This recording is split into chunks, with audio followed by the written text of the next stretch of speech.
नमस्कार सैनिक भाइयों, उम्मीद करती हूँ आप सब स्वस्थ होंगे, आप सब अच्छे होंगे। मैं हूँ आपके साथ आपकी पत्रकार नैना शर्मा।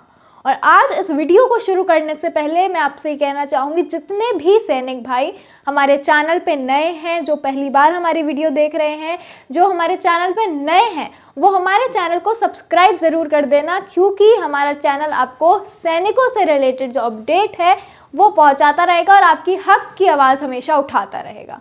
और इसके अलावा एक और चीज़ मैं आप सबसे कहना चाहूँगी कि जितने भी सैनिक भाइयों ने सब्सक्राइब किया हुआ है, जो हमारे साथ हैं, हमारे चैनल को जिन्होंने सब्सक्राइब किया हुआ है, वो सब्सक्राइब के बटन के साथ ना एक बेल आइकन का बटन भी आता है, तो आप उस बेल आइकन, जो एक बेल बनी होती है, उस बटन को भी ऑन कर दीजिएगा, क्योंकि उससे जो हमारे चैनल की अपडेट्स हैं वो सबसे पहले आपके पास आएंगी। उससे हमारे चैनल जो भी पोस्ट करेगा उसकी सबसे पहली अपडेट आपके पास आएगी और आप अप टू डेट रहेंगे, आपके पास सारी इन्फॉर्मेशन आती रहेगी और हम आपके हक की आवाज़ हमेशा उठाते रहेंगे। आज इस वीडियो के अंदर मैं बात करने वाली हूँ 4 दिसंबर 2023 की। जी आप सोचेंगे ये डेट तो चली गई, तो जी हाँ, इस डेट पर हमारे मोदी जी ने कहा था कि वो हमारे पूर्व सैनिकों के साथ, जो हमारे एक्स सर्विसमैन हैं, उनसे मिलेंगे, उनकी बातचीत करेंगे। तो हमारे सैनिकों को थोड़ी उम्मीद आ गई थी, हमारे सैनिकों को लगा था हाँ अब हमारी बात सुनी जाएगी, क्योंकि रेल रोको आंदोलन से सरकार पर प्रभाव तो पड़ा था। तो अब 4 दिसंबर 2023 को हुआ क्या बात हुई? अगर बात हुई तो क्या बात हुई, क्या नतीजा निकला, अब क्या होगा, ये जानना बहुत ज़्यादा ज़रूरी है। तो इस पूरी वीडियो के अंदर विस्तार से मैं आपको सारी चीज़ें बताऊंगी, सारी चीज़ें आपके सामने क्लियर रखूंगी एकदम। तो कल थी 4 दिसंबर 2023। बड़ा सवाल यही है कि मीटिंग हुई या नहीं हुई। तो कल 4 दिसंबर 2023 को 24 घंटे हमारे सैनिकों ने इंतजार किया, मगर कोई मीटिंग नहीं हुई। हमारे सैनिकों को उम्मीद थी कि हमारी एक मीटिंग होगी, हमारी बातें सुनी जाएंगी। मोदी जी ने कहा था कि हमारी बातें सुनी जाएंगी, एक मीटिंग होगी, उसके अंदर बातें क्लियर होंगी, समस्याएं सुनी जाएंगी। लेकिन मैं आपको बता दूं, कल 4 दिसंबर 2023 को सुबह से लेकर रात तक का समय निकल गया और आज हो गई है 5 दिसंबर।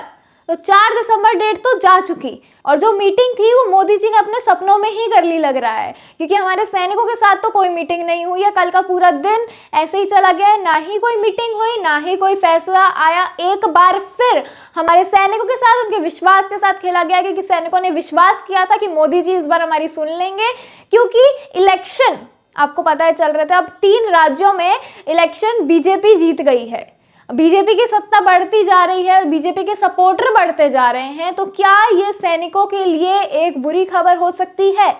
क्योंकि मोदी जी ने कहा था सुनेंगे, मीटिंग करेंगे, तो हमारे सैनिकों के अंदर भी आया था कि हाँ मीटिंग होगी, अब सुनेंगे मोदी जी हमारे बारे में, हमारी समस्याओं के बारे में। लेकिन कल 4 दिसंबर को तो कुछ हुआ ही नहीं। जो होना चाहिए था, एक मीटिंग जो बोली गई थी, वो भी नहीं हुई है।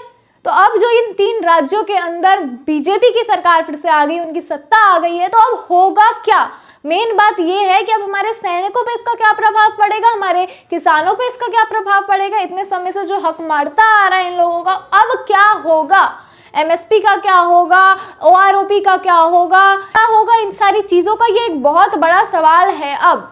तो सैनिक भाइयों, सबसे पहले तो आप मुझे कमेंट करके ये बताना, ये जो बीजेपी इलेक्शन जीत रही है, यानी कि बीजेपी के सपोर्टर बढ़ते जा रहे हैं, इस पे आप क्या कहना चाहेंगे? आप देश के लोगों से क्या कहना चाहेंगे? इसी तरह से चलता रहा तो आप लोगों को क्या लगता है कि आप लोगों को आपका हक मिलेगा? क्योंकि हमेशा से आपके साथ ऐसा ही होता आ रहा है। अभी भी कल मीटिंग होनी थी, कोई मीटिंग हुई नहीं।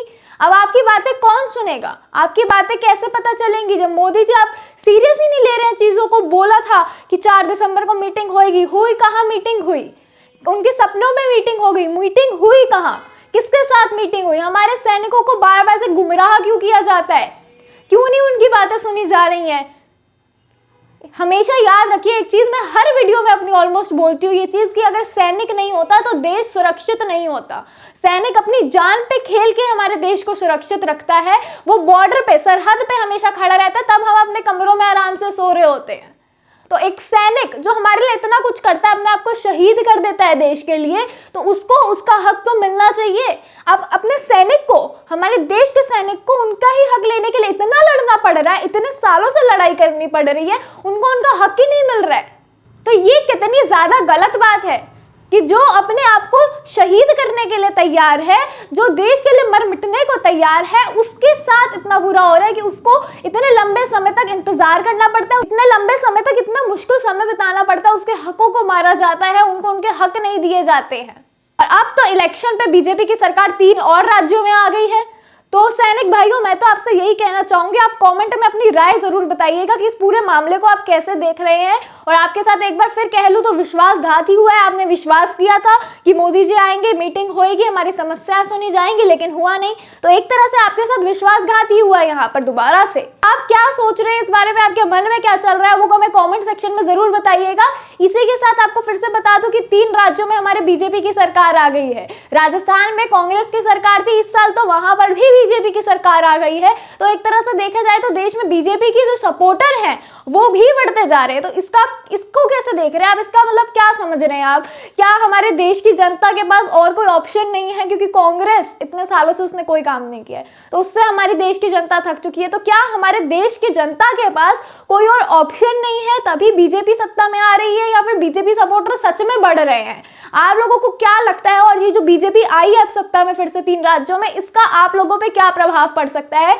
सैनिक भाइयों, आप अपने विचारों को कमेंट सेक्शन में जरूर लिखिएगा। मैं फिर से एक नए अपडेट के साथ आपसे मिलूंगी, तब तक के लिए बने रहिए हमारे चैनल के साथ। हमारे चैनल को सब्सक्राइब कर दीजिएगा, इसके साथ एक बेल आइकन का बटन होता है वो दबा दीजिएगा, क्योंकि उससे हम जो भी पोस्ट करेंगे, हमारे चैनल जो भी पोस्ट करेगा, सबसे पहली नोटिफिकेशन आपके पास आएगी। तो बेल आइकन को जरूर दबा दीजिएगा, वीडियो को शेयर करिए। लोग वीडियो आप लोगों के लिए ही बना रहे हैं, सैनिक भाइयों के लिए बना रहे हैं, तो आप भी अपने विचारों को कमेंट में लिखते हैं तो हमें अच्छा लगता है कि आपको हमारी बात समझ आ रही है और हम आपकी बात भी समझते हैं। फिर तो कमेंट सेक्शन में अपनी राय को जरूर लिखिएगा। फिर से मिलूंगी एक नए अपडेट के साथ, तब तक के लिए जय हिंद, जय भारत।